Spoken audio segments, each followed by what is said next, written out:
Hello friends, music lovers, Wes here, checking in with another episode of the Vinyl Survivor. This is where we talk about 5 new albums to me, either new purchases or from the inbox down below of past purchases that I have yet to listen to. So let's go ahead and get into it and talk about this first one. This first one is the 4th album from Rod Stewart, 1972. This is called Never a Dull Moment. A strange kind of gatefold, or I don't know what you would call this really. It's not really a gatefold either. It's sort of a reverse fold of some kind. Has these 2 outer flaps that make this picture like this. Inside of the flaps, get some pictures there. Like that. Very odd packaging. So yeah, this is my first real listen to an actual Rod Stewart album, solo album, and overall it didn't grab me at all. It just didn't do much for me. I have a live album that I have actually in the collection that I enjoyed listening to. I think he had a lot of energy live, and I really enjoyed it, but it just didn't really translate with this studio album for some reason for me. It just didn't grab me. Maybe I'm just not a Rod Stewart fan. This is on the Mercury label. Red label with the Mercury around the outside. Do you like that label? So yeah, Rod Stewart's Never a Dull Moment. Unfortunately, for my ears, it was pretty dull. So this is not going to be going in the collection. I just didn't enjoy it. It's not for me. So it's the first one. Second album we have here is Yes's Tormato from 1978. Has that cool Hypnosis cover, and that's probably about the best thing there is about this album. This is not a good Yes album at all. Even the band admits this is not a good album. It's from 78, so definitely there's some disco influence on here that I'm hearing that just doesn't sound very good, and it's not good. I mean, there was the one hit on here, the Whale, Don't Kill the Whale. Yeah, Don't Kill the Whale was the hit song off of here. You still hear it today on classic rock radio occasionally. You have an insert with lyrics on it, and we have a custom label as well. And yeah, I never thought I would find a Yes album I didn't like, but this is one of them. I really don't like this at all. Don't have any reason to keep it, so it's not going in the collection. Yeah, Yes's Tormato. I can't recommend it personally. It's just not very well produced. It doesn't grab you. It doesn't take you anywhere.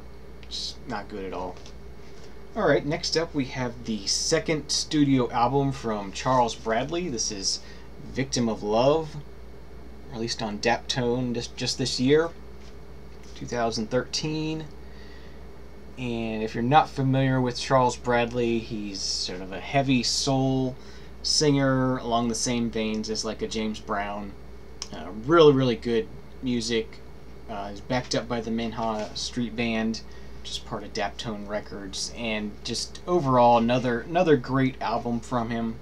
This is on Dunham Daptone Records.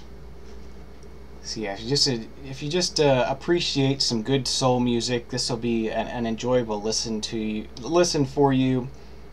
Really good stuff here. Really enjoyable. Another great album from him. Maybe didn't grab me as much as the debut, but still very good. Definitely No Time for Dreaming, the debut album. Definitely can recommend that. That's an incredible album. This one, maybe I mean it's good. It's enjoyable, but I need to spend some more time with this. But good music on here. Next up, the 13th album from the band Depeche Mode. Yes, Depeche Mode are still at it. Released in 2013. This is called Delta Machine. New one. There's the guys there. their artwork. There they are again. And then we got some lyrics. Custom labels. This is on Mute Records. And there's the second LP. This one has a black and silver label. It's silver and black. And yeah, all in all, pretty good new album from Depeche Mode. I don't think they'll ever be as great as they once were. I mean, it's been a long time, but this is a good modern album from them. Enjoyable. There's some stuff on here I really didn't care for. A little sort of very almost dubsteppy sort of sounds to it. Pretty good nonetheless. Enjoyable. Okay, and the last album we have up on the chopping block for today is the 8th album from James Taylor, just titled JT. This has Your Smiling Face on it and Handyman. They're probably the two most well-known songs on here.